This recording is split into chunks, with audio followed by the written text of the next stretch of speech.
कभी कभी असफल लोगों के पास भी बैठना चाहिए। क्यों? क्योंकि उनके पास अहंकार नहीं बल्कि अनुभव होता है।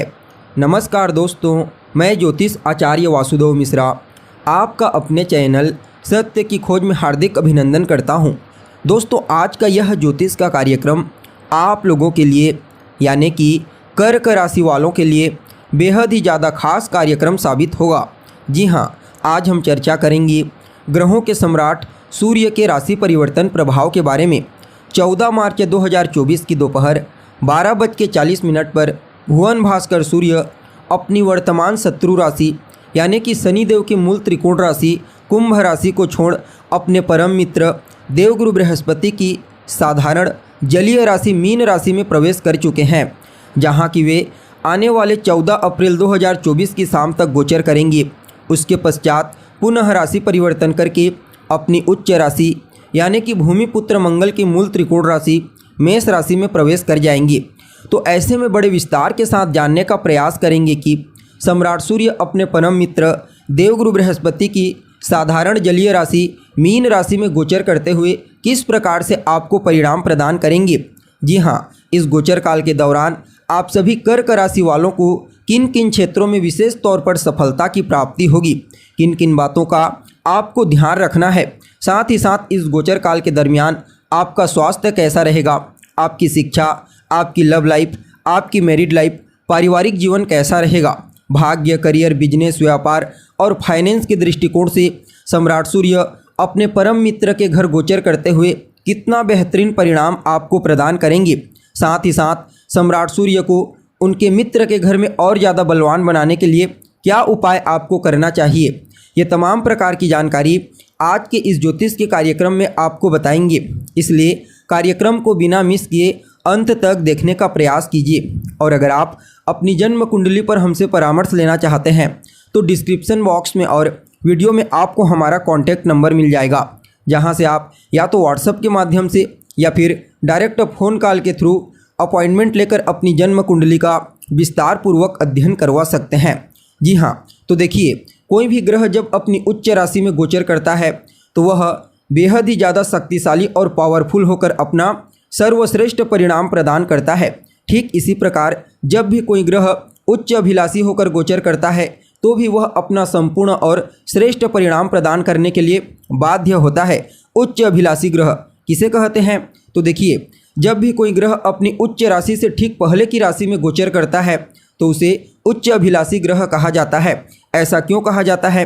तो ऐसा इसलिए कहा जाता है क्योंकि वह अब जब अपनी उच्च राशि में गोचर करने से पहले जिस राशि में गोचर करता है तो वहाँ पर अपने आप को बड़ा ही हैप्पी महसूस करता है, जिसके चलते वह ग्रह बेहद ही ज़्यादा पावरफुल होकर के परिणाम प्रदान करता है, जिस प्रकार वह अपनी उच्च राशि में प्रदान करता है।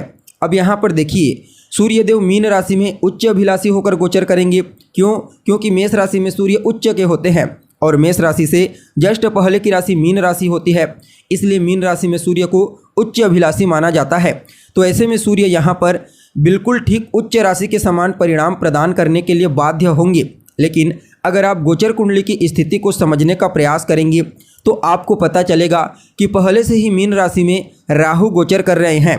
फलतः जैसे ही सूर्य मीन राशि में आए वैसे ही राहु के प्रकोप से ग्रसित होकर ग्रहण योग लगा लिए। परिणाम स्वरूप जितना बेहतर और श्रेष्ठ परिणाम आपको यहाँ पर सूर्य के गोचर से प्राप्त होना चाहिए था उतना नहीं मिल पाएगा। लेकिन फिर भी यहाँ पर देवगुरु बृहस्पति जो राहु और सूर्य दोनों के लिए अभी वर्तमान समय में डिस्पोजिटर ग्रह के रूप में कार्य करेंगे, वह मेष राशि में बलवान अवस्था में गोचर कर रहे हैं, जिसके चलते कुछ न कुछ श्रेष्ठ परिणाम तो आपको प्राप्त होकर ही रहेगा। अब देखा जाए तो आप लोगों के लिए यानी कि कर्क राशि वालों के लिए सूर्य का यह गोचर आपकी राशि से नवम भाव में हुआ है। नवम भाव किस चीज़ का होता है? तो मूल रूप से नवम भाव आपके धर्म का होता है, आपके भाग्य का भाव होता है। तो ऐसे में यहाँ पर सम्राट सूर्य आपके लिए दूसरे भाव यानी कि आपके धन भाव के स्वामी बनकर आपके भाग्य भाव में राहु के साथ युति बना करके गोचर करेंगे। फलतः आपके लिए सम्राट सूर्य के इस गोचर काल को अत्यंत ही श्रेष्ठ और अद्भुत परिणाम प्रदायक कहा जा सकता है। जी हाँ, सूर्य के इस गोचर काल के दौरान आपको अपने जीवन में विशेष रूप से वृद्धि देखने को मिलेगी, चाहे वह वृद्धि कार्य क्षेत्र में मजबूती को लेकर के हो, सामाजिक जीवन में अपनी प्रतिष्ठा को लेकर के हो, या फिर पारिवारिक जीवन में अपनी मजबूती को लेकर के। कहीं न कहीं सूर्य का यह गोचर काल अवश्य ही आपके जीवन में वृद्धि प्रदायक साबित होगा। हालांकि सूर्य एक राशि में 30 दिनों तक गोचर करते हैं, तो ऐसे में आने वाले 30 दिनों तक इसी राशि में गोचर करेंगे। तो शुरू के जो 10 दिन होंगे सूर्य के 30 दिनों के समय अंतराल में, वह आपके लिए उतना अच्छा नहीं कहा जा सकता, लेकिन सूर्य के गोचर का जो आखिरी 20 दिन का समय होगा उसे आपके लिए अत्यंत ही श्रेष्ठ कहा जा सकता है। इस समयावधि में आपके जीवन में कार्य क्षेत्र में आपको विशेष बूस्टिंग देखने को मिलेगी और कहीं न कहीं भाग्य प्रबल रूप से आपका साथ देने लगेगा।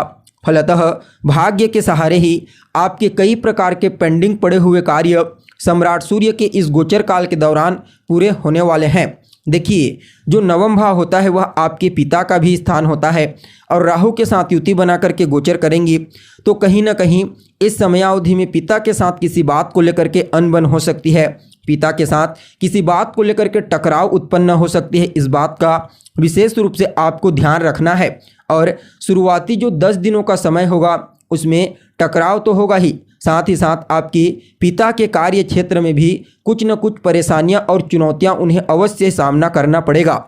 देखा जाए तो जो आखिरी के 20 दिन होंगे उसमें आपके मान सम्मान में भी वृद्धि होगी और आपके पिता के मान सम्मान में भी वृद्धि होगी। इस गोचर काल के दौरान अगर आप लंबे समय से नौकरी के लिए प्रयासरत हैं तो समझ जाइए आपको नौकरी की प्राप्ति अवश्य होगी, और कहीं ना कहीं अगर आप पहले से ही नौकरी कर रहे हैं तो नौकरी में पदोन्नति की संभावना प्रबल रूप से दिखाई दे रही है।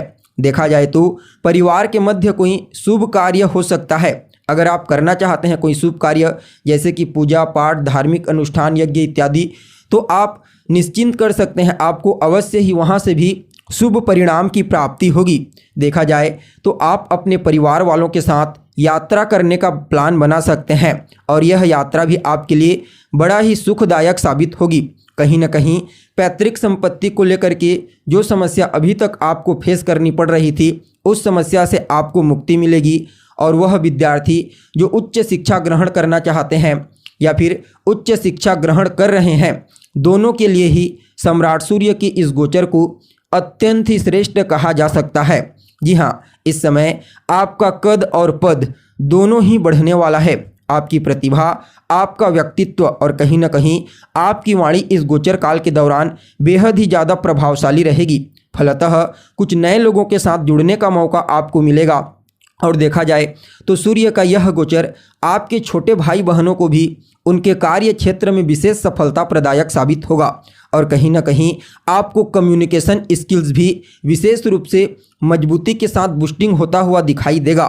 यह समय उन लोगों के लिए भी अत्यंत ही श्रेष्ठ कहा जा सकता है जो लोग फिल्म इंडस्ट्री के क्षेत्र में, मीडिया के क्षेत्र में, डिजिटल दुनिया के क्षेत्र में कार्यरत हैं। उनको भी सूर्य के इस गोचर प्रभाव से अवश्य ही विशेष सफलता की प्राप्ति होगी। कुछ नए मौके आगे बढ़ने के लिए प्राप्त होंगे।